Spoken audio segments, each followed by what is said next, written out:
पिछले 2 दिनों से भारतीय जनता पार्टी राजस्थान और मध्य प्रदेश के कई नेताओं को कपकपी लगी हुई है, दांत किटकिटा रहे हैं।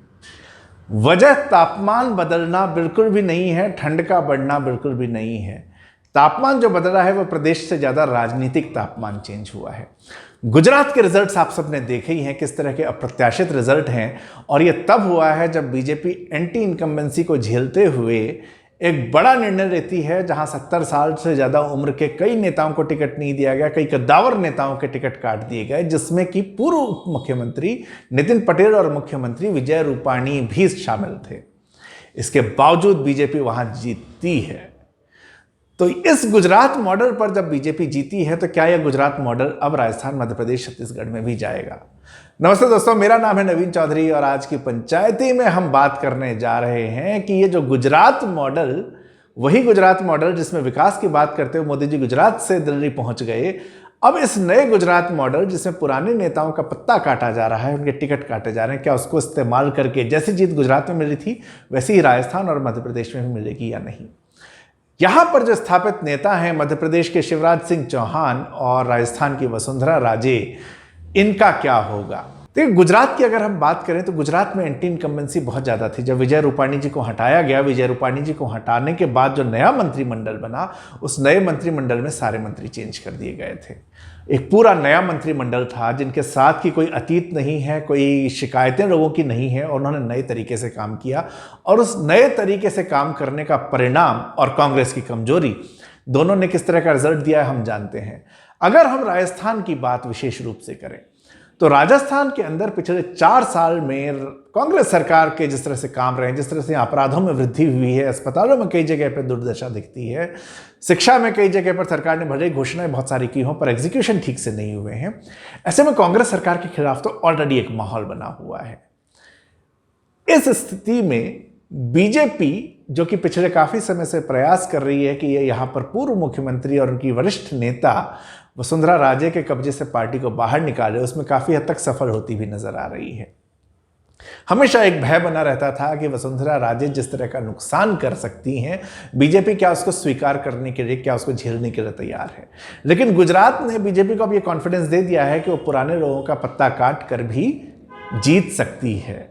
लेकिन राजस्थान थोड़ा सा अलग होगा। विजय रूपाणी का प्रभाव जिस हिसाब से था, उस हिसाब से वसुंधरा राजे जी का प्रभाव यहां पर नेताओं में ज्यादा दिखता है। लेकिन इस प्रभाव को बीजेपी का अगर आप स्ट्रेटेजी देखें, स्टेप बाय स्टेप उन्होंने वसुंधरा राजे के प्रभाव को कम किया, प्रदेश कार्यकारिणी को चेंज किया, प्रदेश अध्यक्ष को इतना सशक्त बनाया कि वो पार्टी को उनके चंगुल से निकाल सके, जिसमें कि वो सफल रहे काफी हद तक। कई सारे हार जो है उपचुनावों की प्रदेश अध्यक्ष के माथे पर है, लेकिन बीजेपी शायद उन छोटी छोटी चीजों को देख नहीं रही है। वो ये देख रही है कि संगठन को कैसे स्ट्रांग किया जाए। तो ये एक जो साइड है, इस एक साइड में ऐसा नजर आता है कि वसुंधरा राजे का पत्ता कट सकता है। उनके साथ कई सारे जो उनके समर्थक हैं, वसुंधरा की कमजोरी यहां पर भी आती है कि अगर वसुंधरा किन प्रकार बच भी जाएं तो उनके जो समर्थक नेता, कद्दावर नेता यहां पर हैं, कालीचरण सराफ, नरपत सिंह राजवी, इन सब का टिकट तो कटेगा ही, क्योंकि इनकी उम्र उस तरफ जा चुकी है, 70 को पार ये कर रहे हैं। किरोड़ी मीणा जो अपने आप में कद्दावर नेता हैं, खुद को मुख्यमंत्री के लिए देखते हैं, किरोड़ी मीणा का भी पत्ता कटना नजर आता है इस समय में। तो राजस्थान में अभी नए नेताओं के लिए बहुत ज्यादा चीजें हैं, लेकिन एक समस्या है। वो ये समस्या है कि चुनावों में जो फंड्स लेके आने हैं, वसुंधरा राजे जो पूर्व मुख्यमंत्री थी, उनके पास अभी भी क्षमता है कि वो फंड्स को ज्यादा ला सके। क्या बीजेपी राजस्थान का कोई भी नेता इसको लेके आ पाएगा? इस चीज का मैं जवाब दूं, इसके बारे में बात करूं, इससे पहले हम जो है थोड़ा सा मध्य प्रदेश की तरफ बढ़ते हैं। मध्य प्रदेश में भी अगर आप देखें तो सत्ता के 2 गुट बने हुए हैं, जो कांग्रेस समय से ही बने हुए थे, और वहां से ज्योतिरादित्य सिंधिया बीजेपी में आ गए। अब शिवराज सिंह चौहान और ज्योतिरादित्य सिंधिया, ये 2 प्रमुख नेता हैं। शिवराज सिंह चौहान संघ के 3 बार मुख्यमंत्री रहे हुए एक नेता हैं, उनकी अपनी एक पकड़ है, उनकी अपनी एक छवि है। वहीं ज्योतिरादित्य सिंधिया एक कद्दावर नेता है। ऐसा चल रहा था कि ज्योतिरादित्य सिंधिया जब आए हैं तो शिवराज सिंह चौहान नहीं बनेंगे और ज्योतिरादित्य बन सकते हैं। अब बहुत सारे लोग इस स्थिति को ऐसा करके देख रहे हैं कि क्या अगले चुनाव में शिवराज सिंह चौहान को साइड में कर दिया जाएगा और ज्योतिरादित्य सिंधिया को आगे लाया जाएगा। अब वर्तमान हालातों में मुझे लगता है कि इस बात की संभावनाएं थोड़ी कम है। कम होने के पीछे मैं आपको दोनों के प्लस माइनस बताता हूं।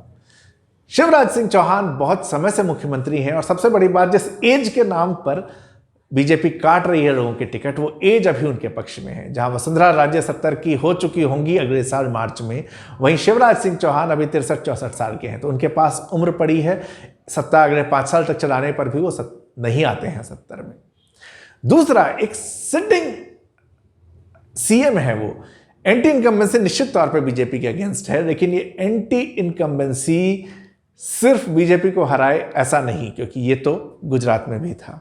प्रमुख विरोधी पार्टी जो कि कांग्रेस है, कांग्रेस अभी इस स्थिति में तैयार नहीं है कि वो चुनाव लड़कर बीजेपी को टक्कर दे सके। ये बीजेपी के पक्ष में एक है। दूसरा, मोदी का चेहरा जो बार बार प्रूव हो रहा है कि उनके चेहरे पर जीता जाएगा चुनाव, तो मोदी का चेहरा मध्य प्रदेश में भी काम करेगा। अब आते हैं चुनाव के फंड्स की बात पर।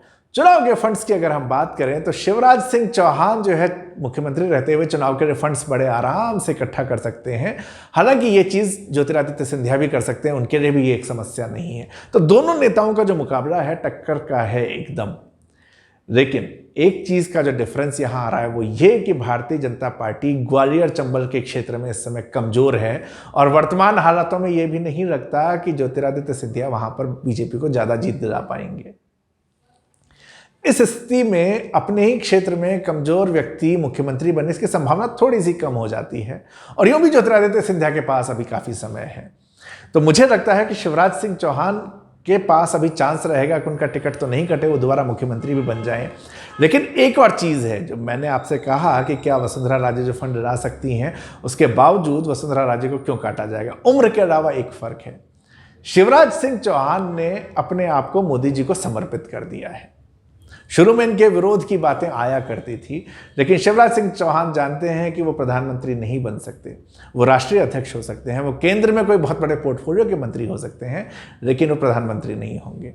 शिवराज सिंह चौहान ने अपने आप को मोदी जी को समर्पित करते हुए कह दिया कि आप जो कहेंगे काम वही होगा, और जब शिवराज सिंह चौहान काम उसी हिसाब से करेंगे तो मोदी जी को वहां कोई कष्ट नहीं होगा। और यही सबसे बड़ा डिफरेंस वसुंधरा राजे और शिवराज सिंह में आता है। वसुंधरा राजे 5 साल से सत्ता से बाहर हैं। इस समय उनके खिलाफ जो है जनता में, अगर एक तरफ आप कहें कि उनके समर्थक बहुत सारे हैं, तो विधायकों की हमने बात की कैसे धीरे धीरे कट रहा है। जनता में कुछ पुराने लोग निश्चित तौर पर मानते होंगे वसुंधरा नहीं तो और कौन, लेकिन वोटर्स का एक बड़ा तबका वसुंधरा राजे को नहीं पहचानता। वो तबका जो पिछले 5 सालों में वोट करने लायक हुआ है, या अभी जिसकी उम्र को आप माने कि 18 से लेके 25, 26, 28 तक है, वो नहीं जानते कि वसुंधरा राजे ने क्या किया। उनकी अवेयरनेस इस मामले में कम है, तो उनके लिए वसुंधरा राजे फैक्टर एक्चुअल में काम नहीं करेगा। तो ये जो है नेगेटिव चला जाता है वसुंधरा जी के साथ। अमित शाह से उनकी खटपट की बातें हम सब जानते ही हैं, ये भी चीज़ उनके अगेंस्ट जाती है, और 70 साल का जो मामला है वो भी उनके अगेंस्ट जाता है। तो जनता के अंदर मोदी जी के चेहरे पर और कांग्रेस की जो वर्तमान स्थिति है और कांग्रेस में आपस में जिस तरह की फूट है, उसको अगर हम देखें तो उसको देखते हुए बीजेपी राजस्थान तो बड़े आराम से जीतेगी। कितनी सीटें लेके आएगी ये अभी सोचने वाला विषय है, क्योंकि बीजेपी राजस्थान में भी आपस में गुट तो हैं, लेकिन इन सारे गुटों के बावजूद बीजेपी राजस्थान के नेता चुनाव के समय इकट्ठे हो जाते हैं, लेकिन कांग्रेस में एक किसी को गद्दार, निकारा, निकम्मा, इस तरह से बड़ा ओपन ही सब कुछ चला आ रहा है। तो इसलिए कांग्रेस की जो लड़ाई है वो अलग लेवल पे जाएगी। बीजेपी की लड़ाई घूम फिर के अगर पार्टी को कुछ नुकसान भी पहुंचाएगी तो शायद सीटें कम करा देगी, लेकिन जीत से नहीं। संभावनाएं हैं कि मध्य प्रदेश और राजस्थान में अब बड़े बड़े कद्दावर नेताओं के टिकट तो कटेंगे ही, लेकिन जो प्रमुख चेहरे हैं जिसमें वसुंधरा राजे एक हैं, उनका भी पत्ता साफ हो सकता है। हालांकि वसुंधरा राजे जी और उनकी पूरी टीम अभी भी बहुत उम्मीदों से है। वो वसुंधरा जी संघर्षरत हैं, हालांकि पिछले 1 महीने में थोड़ी सी चुप्पी साधी हुई उन्होंने। तो इनके पूरे संघर्ष को देखते हुए हो सकता है कि अभी भी कुछ प्रयास करें, लेकिन आश्चर्य नहीं होना चाहिए कि जिस तरह से विजय रूपानी ने गुजरात में ये कहा कि मैं अब चुनाव नहीं लड़ूंगा और पार्टी को जिताने के लिए पूरा प्रचार करूंगा और बैक सीट ले लूंगा, ऐसा ही वसुंधरा राजे जी भी कहें। निश्चित तौर पे ये उनकी अपनी इच्छा तो नहीं होगी, लेकिन जिस तरह से नरेंद्र मोदी अमित शाह की जोड़ी नेताओं को झुकाने के लिए मशहूर कहें या बदनाम है, ये हो सकता है। वर्तमान हालातों में जब सारी चाबी इनके हाथ में है, तो ये भी संभव है कि वसुंधरा जी एक ग्रेसफुल एग्जिट ये कहते हुए ले लें कि अब समय पूरा हुआ, पार्टी को जिताएं और वो मार्गदर्शन मंडल में आ जाएं।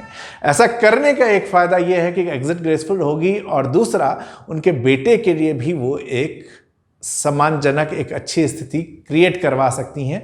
ये नेगोशिएशन हो सकता है। और ऐसा नहीं होता तो कोई बड़ी बात नहीं है कि हमें ये कहना पड़े कि बड़े बेआबरू होकर तेरे कूचे से हम निकले।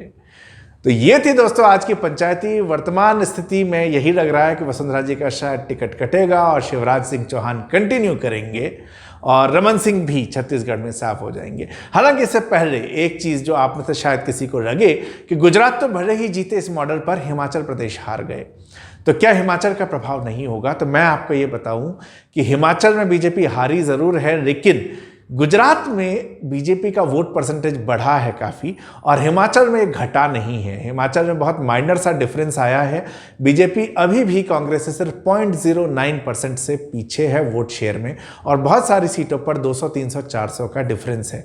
तो बीजेपी अगर इस चीज़ को देखे तो उसके बड़े आसान होगा इस कवर को पकड़ पाना अगले चुनाव में। तो वो जानती है कि ऐसा यहाँ पर बड़े आराम से ऐसी स्थिति आई भी तो बड़े आराम से इस चीज़ को कवर अप कर लेगी। इसलिए हिमाचल जैसी स्थिति यहाँ पर वोटिंग में नहीं आने वाली है, क्योंकि हिमाचल की एंटी इनकम्बेंसी डिफरेंट थी और राजस्थान में भी एंटी इनकम्बेंसी काफ़ी अलग तरीके से है, प्लस आपसी फूट की हम बात कर चुके हैं।